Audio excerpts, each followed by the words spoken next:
Hey guys, how's it going? This is Adrian back at it again with another deck tech video for Commander. I know I have not posted a video in quite a while, but that's because I've been a busy little beaver at my lawyer job. Oh, there's Havoc. Say hello, Havoc. Havoc. So cute. Yeah, I've been a busy guy, busy little beaver at my lawyer job. So, I haven't had a lot of time to record videos. They do take a little while for me to record, and I just record them in one shot. So sometimes, I have to take a second or third pass at it. But we're here. We're here to record a video. So what are we talking about today? So we are talking about a deck based around Shattergang Brothers. Now, this is not a new card. This card is, in fact, very old. It's a 4-mana 3/3 Jund colors. You can pay 2 and a black, so 3 mana. Sack a creature, everybody else has to sacrifice a creature.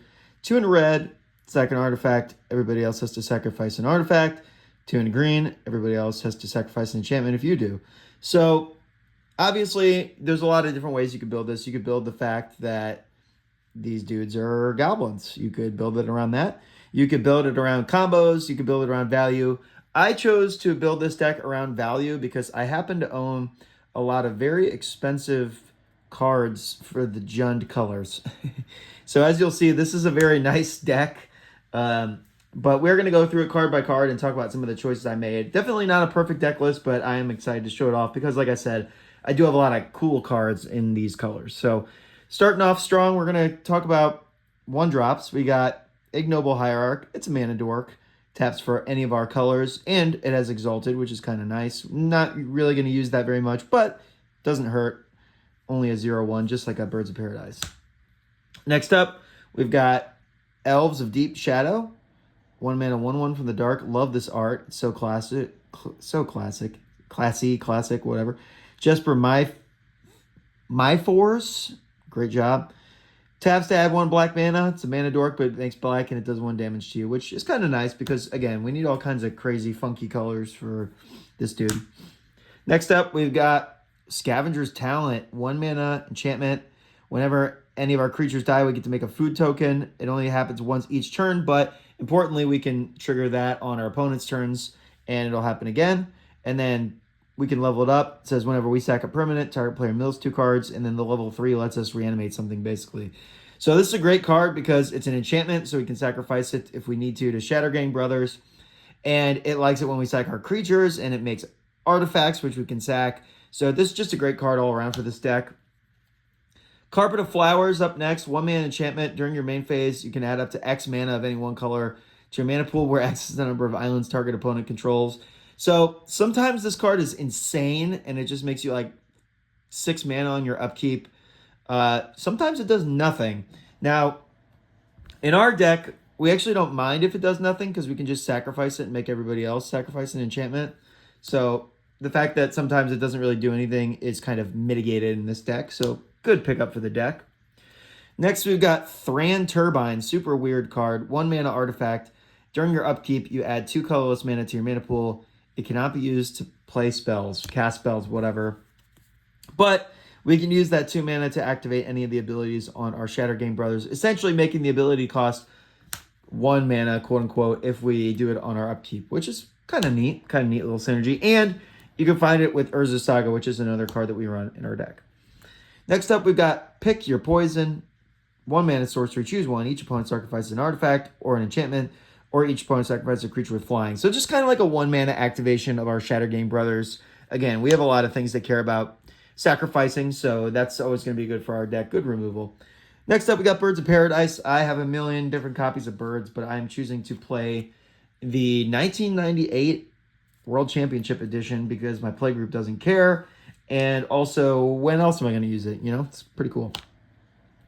Next up, we've got the last 1-drop in the deck, Skull Clamp. Very good card, obviously. Trading in creatures for cards, always going to be good, especially with all the token generation and small guys that we have in this deck. Jund needs ways to draw cards, so that's going to be helpful. And you can find it with Urza's Saga. So 2 Urza's Saga targets is probably more than enough. Next up, we got the 2-drops. We have Bitter Blossom. I got the anime art here. At the beginning of our upkeep, we lose a life and we make a 1/1 black fairy rogue creature token. Really all we care about is the fact that this is an enchantment and it makes 1/1 creatures. So we can either sacrifice the creatures or the enchantment to Shattergang Brothers. Of course, we put a premium on permanents that put other permanents into play of different permanent types. So kind of a mouthful there, but you get the idea. How do we feel about Kindred versus Tribal? I don't really care one way or the other, but interesting that they changed that. Right after this was printed, because this is a relatively new card, 2023. But anyway, Bitter Blossom, awesome card for the deck. Next up, we got Sakura Tribe Elder, just basically Rampant Growth, but it's a creature sometimes if we don't need the Rampant Growth and we'd rather sacrifice it to our brothers. In fact, I'm just going to leave it right there. Next up, we've got Swiftfoot Boots, foil from the new set, Foundations. Just classic EDH card, don't really need to explain that one. Also, Heroic Intervention, again, classic board wipe protection for our deck. Don't really need to explain that. We're playing green, so. Agatha's Soul Cauldron, pretty sweet card in the deck. Has some different uses. For one, we could spend mana as though it were mana of any color to activate abilities of our creatures. So that kind of makes it a little bit easier with Shattergang Brothers to use as abilities. But it also hates on the graveyard. We can tap it to exile a card from the graveyard and put 1/1 counters on things. And then creatures with 1/1 counters on them have all the activated abilities of all the creatures. So that we exile with this. So it's kind of like a weird ability stealing engine. It's good with all of our mana dorks, good with our opponent's creatures. They're sacking them to Shattergang Brothers, and then we can snipe them with this thing. So just a really great card for the deck. Next up, we got Blood Artist, of course. 2 mana whenever it or another creature dies. Target player loses 1 life and you gain 1 life. Unfortunately, it's not each opponent. However, one activation of Shattergang Brothers, we sack a thing, everybody else sacks a thing. That's going to be like 4 triggers. A Blood Artist, pretty solid. Animate Dead, just a solid black card. A lot of decks run this. It's an enchantment. It gives us 2 different permanent types to sacrifice with Shattergang. If we bring this back and then we sacrifice the Animate Dead, and with the Animate Dead trigger on the stack, we sacrifice the creature. So just your solid card. Diabolic Intent. I should have mentioned this probably at the beginning. Oh well. But my play group plays with casual rules. So we don't play with like very good tutors or fast mana or anything. So this is a casual deck tech. So instead of running Diabolic Tutor, not Diabolic Tutor, that's the crappy 4 mana one. The good one, Demonic Tutor. I run this instead. So not too bad, but I would definitely run Demonic Tutor if my play group allowed for it. Next up, we've got Agatha of the Vile Cauldron, the owner of the Soul Cauldron. It makes all of our abilities of our creatures cost X less to activate, where X is this thing's power. So a lot of times it's just going to reduce it by 1, which is still pretty good. 2 mana activations with Shattergang is pretty solid. But if we could put a 1/1 counter with her Cauldron onto her, then it would make Shattergang Brothers abilities only cost 1 mana, which is really good. So super cool card for the deck. Jury, Master of the Review, 2 mana, Rakdos colors. Whenever we sacrifice a permanent, we're going to put a 1/1 counter on this duder. And then when it dies, it deals damage equal to its power to any target. So, solid card, just gets really big, and then we can sacrifice it to dome somebody or kill a creature that we need to kill or whatever. Lightning Greaves, don't really need to justify that, just solid card for the deck. Assassin's Trophy, just a good catch-all, destroys any permanent, and then they just get a basic land, so not super bad trade-off there. Farseek, perfect with all of our dual lands, which we'll get to at the end. Next, we got Tibalt's Trickery, just really good mono red, quote-unquote counterspell. Sort of like a Chaos Warp on the stack type thing, but just a really good card for the deck.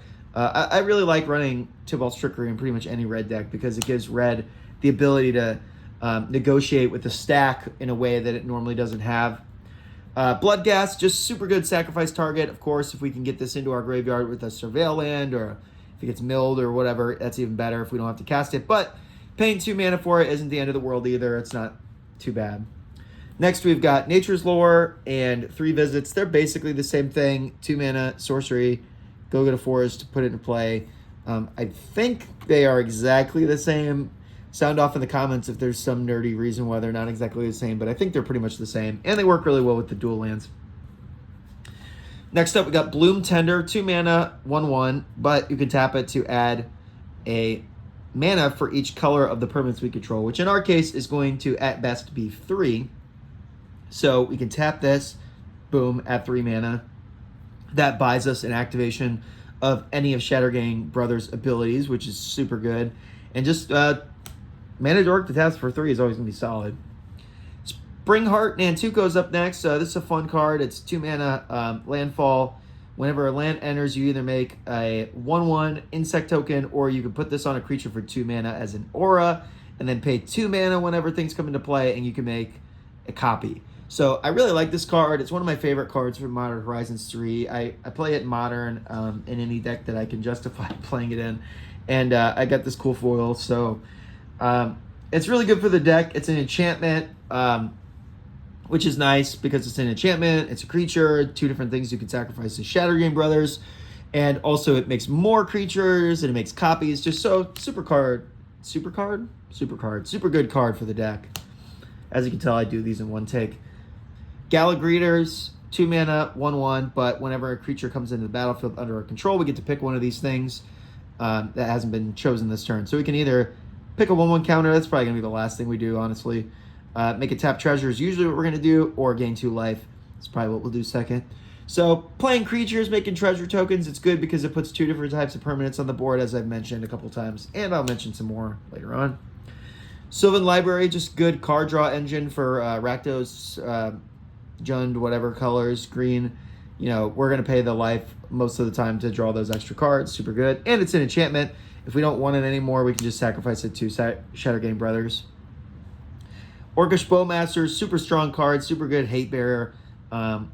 Hates on card draw, makes a token, so pretty much perfect for the deck.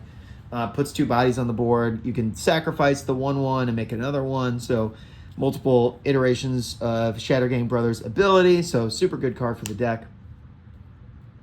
Next up, we got Marionette Master. Again, it makes a 1/1 that is an artifact, or you could put a 1/1 counter on this, but you're probably never going to do that. And whenever another creature or artifact we control dies, essentially each opponent loses 1 life, so good with all of our synergies in the deck. And we can make that 1/1 and sacrifice it as an artifact, or we can sacrifice it as a creature. Acre Wellspring, rounding out the 2 drops when it enters or is put into the graveyard from the battlefield, get to draw a card. So just, it's a pretty alright cantrip, and then we can sacrifice it later to draw a card and make everybody else sacrifice an artifact. So pretty good kind of value card for the deck, but not essential if you're running a more powerful deck, but I think it is pretty strong. Next up, start off the 3 drops, we got this awesome promo of Mayhem Devil.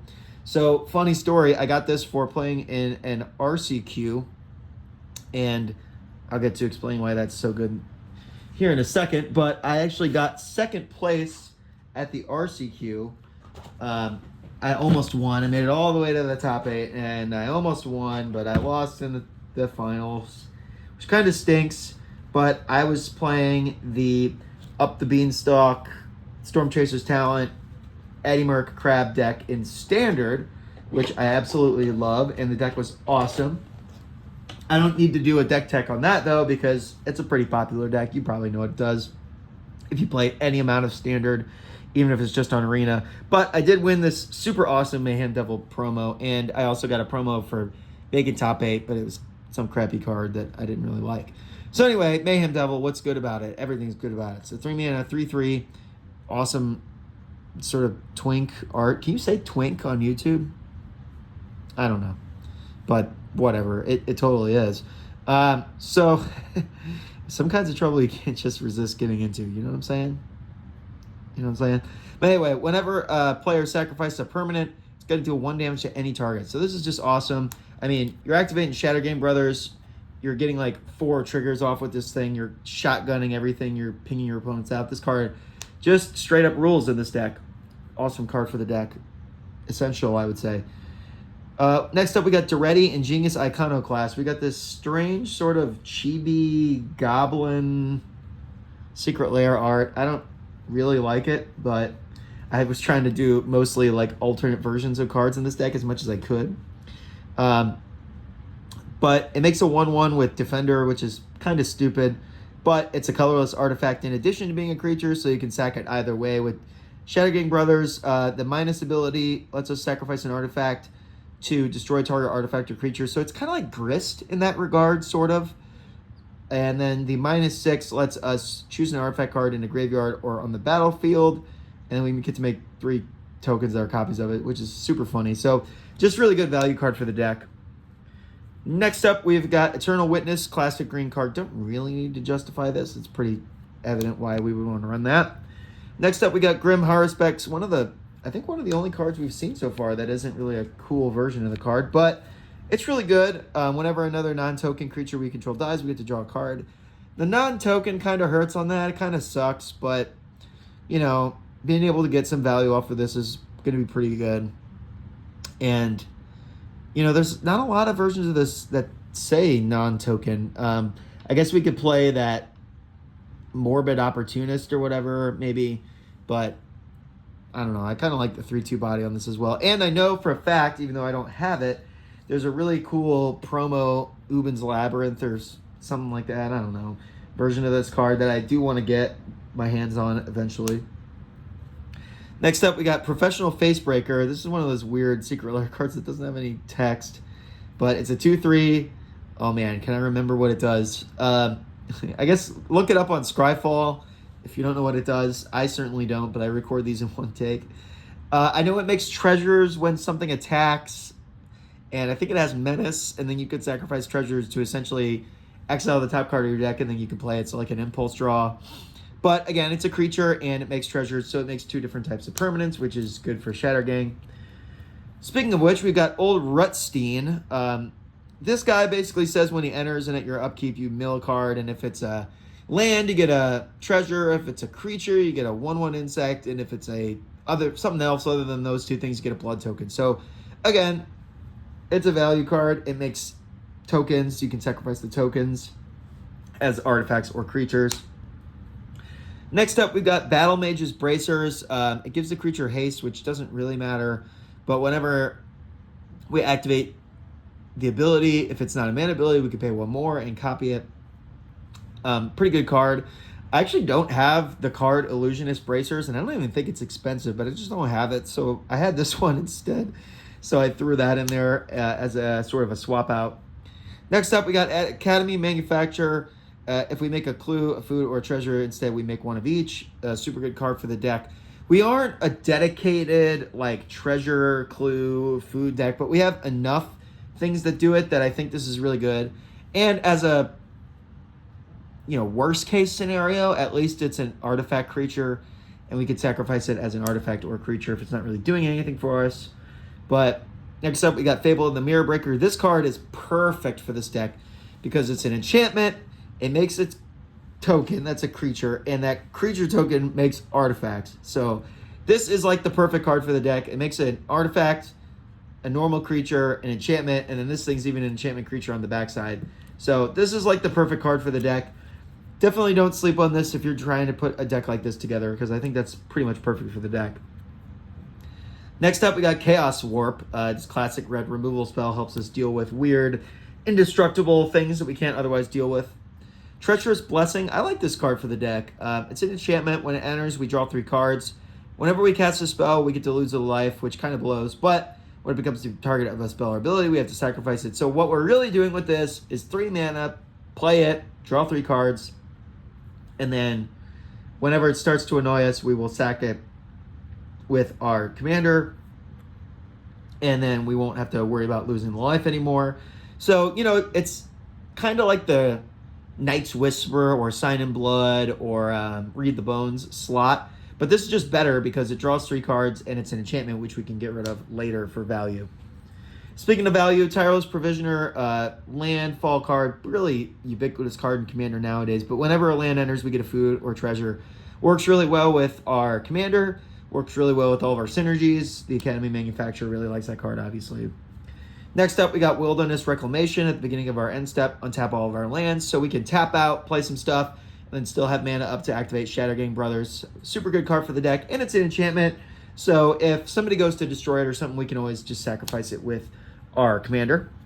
Next up, we got Pitiless Plunderer. I wanted to get the full art for this card, but again, I just haven't gotten around to ordering it yet. Whenever another creature we control dies, we get a treasure, and that's just a super good ability for the deck.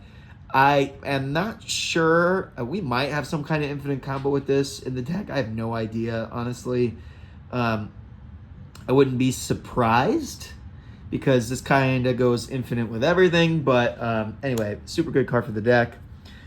Grave Pact, whenever a creature of ours dies, everybody else has to sack a creature. So essentially, activate Shattergang Brothers, sack a creature, and then they all have to sacrifice 2 creatures, 1 to Shattergang and then 1 to this. So super good card for the deck. In fact, we also run a 5-mana version of that effect, which we'll get to shortly. Next up, we got Murderous Redcap. Awesome F&M promo. Great job, Mark Heisen, I think. It's got Persist, so it's really good with Mikaeus, which we also run, and when it comes into play, it will deal damage equal to its power to something. So 2 damage. Pretty good. Good. We can sack it twice. If we have Mikaeus, we can sack it, as many times as we can. It's a pretty sweet card. Next up, speaking of sacrifice, we got Beseech the Mirror. 4 mana. Bargain, so we can sacrifice an artifact, enchantment, or a token, which we will have plenty of when we cast it. We can either tutor something. It's like a bad 4-mana tutor that costs a bajillion black mana.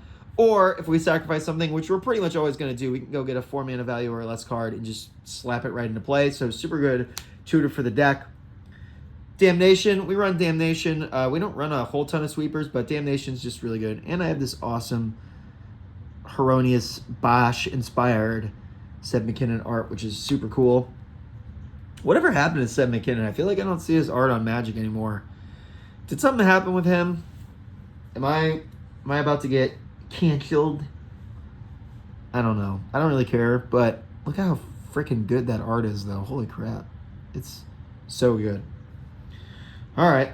Next up, moving up to the 5 drops, we have Black Market. I have this kind of cringy Fallout one, but whatever. Whenever a creature dies, put a charge counter on it, and then during our pre-combat man phase, we get a black mana for each charge counter on it. And it's some kind of weird foil from Fallout. But yeah, this card's super good. Creatures die left and right in Commander. We can use all that mana.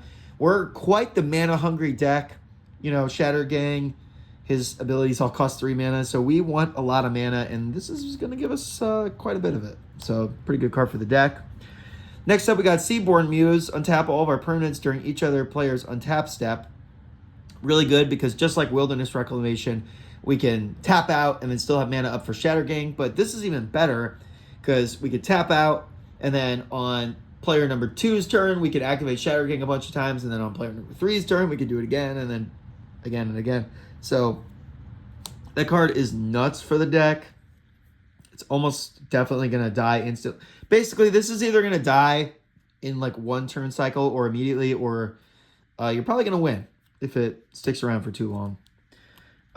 We also have Dictate of Erebos, Flash. Whenever a creature we control dies, each opponent attacks a creature. So basically the same thing as Grave Pact, but 5 mana and it has Flash. So, not too bad. Grave Pact is good enough that we do want 2 copies of it. Next up, we have Sir. Is that Sire or Sir? Whatever. We have Conrad here. 5 mana. Whenever any other player, oh my God, why can't I read? And I do these in one take. Jesus, if anybody made it 23 and a half minutes into this video, they're going to be cringing. Whenever something dies or something gets put into the graveyard from somewhere other than the battlefield, or if a card leaves our graveyard, it deals 1 damage to each opponent. And then we can mill everybody for 2 mana. Which, we do have that Agatha thing that can make this 1 mana, so not too bad. But yeah, this is just like a super blood artist, and if we activate our Shattergang Brothers, that will essentially deal 4 damage. So that's going to be pretty sweet. Next up, 5 mana, we have Korvald, Fey Curse King. This card is nuts. If you wanted to make a competitive Jund deck, this is probably the commander you actually want to use, but regardless, it is very good in the 99 too. 5 mana, Jund colors, flying, 4/4. When it enters or attacks, we sacrifice another permanent. Whenever we sacrifice any permanent, we put a 1/1 counter on this bad boy, and we draw a card. So, treasure, make a mana, draw a card, get a counter. Pretty stupid. Activate Shattergang Brothers, get a counter, draw a card. Pretty stupid. The card's nuts. Honestly, probably should be the commander. But, yeah. Obviously, we're running a Jund Sacrifice deck, so we'd be pretty stupid not to run that. Speaking of which, we've got this crazy card. It's Mazarek Crawl Death Priest. It is a 5-mana 2/2 with flying, but don't worry about that too much because it says whenever a player sacrifices a permanent, another permanent, we're going to put a +1/+1 counter on all of our creatures. So if we activate Shattergang, we're going to put 4 1/1 counters on all of our creatures, which is pretty silly because we get one for us and then one for all of our opponents sacking the thing. So pretty silly card for the deck. Kind of like a black-green Cathar's Crusade almost for this style of deck. Next up, we've got Revel in Riches. 5 mana, makes treasure tokens when things die. So sort of like Black Market, kind of. But at the beginning of our upkeep, if we have 10 or more treasures, we're going to win the game. I don't expect that we're really going to get that off that much. But this does have really good synergy with Shattergang Brothers because we can, pay 3 mana, sack a creature. Everybody else has to sacrifice a creature. In theory, that should make 3 treasures. And that lets us do it again. Just a really good card for the deck. I don't know how often we'll be winning the game with this mode down here, but it is just a nice alternate win con, I guess. Next up, we got Marionette Master. 6 mana, Fabricate 3, kind of like the Big Daddy version of that other card that we ran, Marionette Apprentice, which is in the 2-drops, and I don't feel like finding it right now. So yeah, 6 mana, Fabricate 3, so we can get the 3 1/1s, or we can put 3 counters on this. This one, we actually will put the counters on it sometimes because when an artifact we control is put into a graveyard from the battlefield, target opponent loses life equal to this thing's power. So, make it a 4/6. Had to do math. I'm not good at math. I'm a lawyer. Lawyers suck at math. Make it a 4/6. Sack a treasure. Somebody loses 4 life. Pretty silly. Moving up to the other 6 drops here, we've got Liliana, Dreadhorde General. I have this awesome Final Fantasy art. I use it as much as I can because I love this art so much. But I actually do know what this one does. This ability right here says whenever a creature of ours dies, we get to draw a card. Super good for the deck. This ability right here says make a 2/2 zombie. This ability down here says each player sacrifices 2 creatures. And then this -9, it does something ridiculously crazy. That basically wins you the game. I think everybody else has to sack all their permanents but 1 or something stupid like that.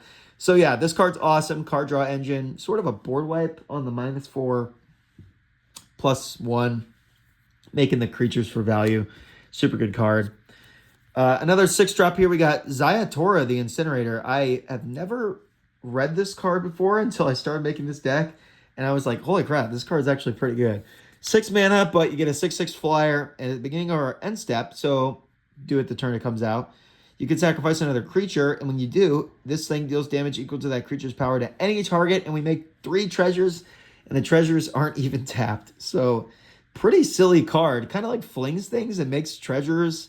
I kind of really like it. I feel like this might be another fun way to make this deck with this thing as your general, but yeah, this card's super good. Making the treasures, sacrificing things, just really, really great card for the deck, honestly. So kind of surprised I hadn't heard of it before. Rounding out the 6 drops, we got Mikaeus, got this super edgy full art here. 6 mana, Intimidate. You probably know what he does. He's like a classic commander card. Whenever a human deals damage to us, we destroy it. We don't really care about that, but I guess it's fine. And then other non-human creatures we control get +1/+1 and have Undying, so that works really well with pretty much all the creatures in our deck. We can sacrifice them twice, or in the case of Murderous Redcap, we can sacrifice them multiple times. I'm sure that we run a couple humans in here somewhere. This thing, for example. But most of our cards, most of our creatures are not humans. So this is pretty much going to give almost all of our creatures Undying, except for a few. Next up, we've got big mana card, Rise of the Dark Realms. Lock your doors. They're coming home. Pretty cool. Put all creature cards from all the graveyards into the battlefield. So the black version of Insurrection, essentially. Just going to be a big splashy play that's usually going to win us the game. Creatures are dying a lot in Commander anyway, and we're sort of this weird sacrifice control deck, sort of. So we will be able to get big value out of that. Meat Hook Massacre is up next. This is an enchantment that wipes the board, and it's sort of like a Blood Artist, and we can sacrifice the enchantment later with Shattergang Brothers. So it's just all around really good for the deck. I do not have the full art version because as of this video, Innistrad Remastered is not out yet, and I honestly don't think I'm going to buy a box of it. If I do, I will definitely unbox it on the channel, but kind of seems like I should just buy the singles I want instead out of that particular product. But anyway, yeah, Meadic Massacre, super good for the deck. Moving on to the lands here, I have them ordered in a specific order. So first we're going to look at the lands that do things. So Valgavott's Lair, hexproof, enters tapped. Choose a color, taps for that color. We run this because it's an enchantment, and we can sacrifice it to our general. So, you know, it's just a little bit of added value for the deck. We don't really care about this mana fixing. I guess it's somewhat nice. But mostly, we're going to play this, and then when we don't need it anymore, boom, we can sacrifice it as an enchantment. I think this is Takanuma, if I'm not mistaken. But yeah, we're going to mill 3 and then get something back from our graveyard with this card. This is Urborg. It's the cringy Lord of the Rings version. Just helps fix our mana. Dryad Arbor. It's nice because we can find it with all of our fetch lands, pretty much. And it's a creature which we can sacrifice to our brothers. Boseiju, who endures. I need to get a nice version of Boseiju because I run it in so many, basically every single green deck. It's just so good. Hard to interact with. Removal. You should definitely be playing this card. If you can't afford it, just proxy it. It's so good. Urza Saga, this card's perfect for the deck. It's an enchantment, which we can sacrifice to Shattergang Brothers. It helps us find our Skull Clamp, and then that other weird 3-in turbine thing. It makes artifact creature tokens, so it makes all 3 of the different permanent types that Shattergang cares about. Really good card for the deck. Next up, we've got a myriad of different fetch lands. So first of all, we've got Prismatic Vista. Goes and gets any basic land and puts it in play untapped. Pretty good card. We run all of the basic land types that we can in this deck. We've got Wooded Foothills. You probably know what that does. Verdant Catacombs. Pretty cool art. Bloodstained Mire. Polluted Delta. And Marsh Flats. And I'm running a lot of different dual lands. Hence the sort of off-color-ish fetch lands. Next up, we've got the Rakdos lands, and I will save the best one for last. So we've got Smoldering Marsh. Going to enter tap most of the time, but we can get it with all of our fetch lands. The Verges, which I actually really like in Commander. I feel like these are pretty good in Commander. Always come into play on tap. Always tap for 1 color mana. They're usually going to tap for that second color pretty easily. So, yeah, pretty good. The Surveil land in red-black. Definitely want to play all those. The Commander comes into play untapped if we have the opponent's lands. The full art Blood Crypt, really like this art. And then last but not least, I do own a Badlands from Revised. This is a pretty sweet pickup that I bought at my local game store. As you can see, it's got some love to it, but I did get a pretty solid price on it. So pretty sweet card. Definitely part of the reason why I'm making a Jund deck in the first place. Speaking of which, let's get to the green and black dual lands now. So we've got Overgrown Tomb. We've got Underground Mortuary for the Surveil. We've got Undergrowth Stadium, again, for the having the opponent's land. And I also own a Bayou. That's right. I own 2 OG duels. I own a Badlands and I own a Bayou. The Bayou has seen better days. It's got some damage down there on the bottom. But again, I got a really good price for it. And, I mean, it's an OG duel. You know, they're always going to be super sought after, super nice cards to own. So that's definitely the reason why I made that, is because I own 2 OG duels in this color. It's the only 2 I own. I do want to get a Taiga for this deck, but it is kind of expensive. Maybe I'll wait until I get a bonus or pick up a nice case or something at my law firm. I also really want to get a Plateau for my Cats deck, but again, Plateau? No, Savannah. I want to get a Savannah for my Cats deck, but again, that's probably going to have to wait. Next up, we got the red-green dual lands. We got Commercial District. We've got Stomping Ground, foil. Thornspire Verge, again. I like these Verge lands. I think they're pretty good. And moving into the multicolored lands, we have Command Tower, cringy Jurassic Park art. Savage Lands. I actually have the F&M promo coming in the mail, and I kind of like that F&M promo. The art is super dark, but it's pretty cool. This is not the F9 promo. This is just the normal one. Zeatora's Proving Ground. So we run the dragon herself, and then we also run the Proving Ground. Again, just all of our types. We can find it with our fetch lands. I run 3 forests, 3 mountains, and 2 swamps. And I'm running the Liliana swamps because I love Liliana. She's my favorite planeswalker because she's a goth girl, and that's freaking epic. Sorry for the late-term cringe there. But anyway, this is my Shattergang Brothers deck. Again, this is a sort of casual plus deck, I would say. I mean, obviously the mana is crazy good, but it is double sleeved, obviously. But you know, no soul rings, no deflecting swats, no nothing like that. This is just for, you know, you're gonna play with your friends and you're gonna have a good time, and you get to gawk at all the awesome cards that you have in the deck. So I hope that you guys appreciated the video. It's a long one, but again, this is a deck that I really like, really cherish, because I mean, come on, look at it. This deck is probably like several thousands of dollars or something. Something insane, I think, to buy if you were just to buy every single card in this deck. I don't even want to think about that. But anyway, hopefully you guys enjoyed the video. Like and subscribe.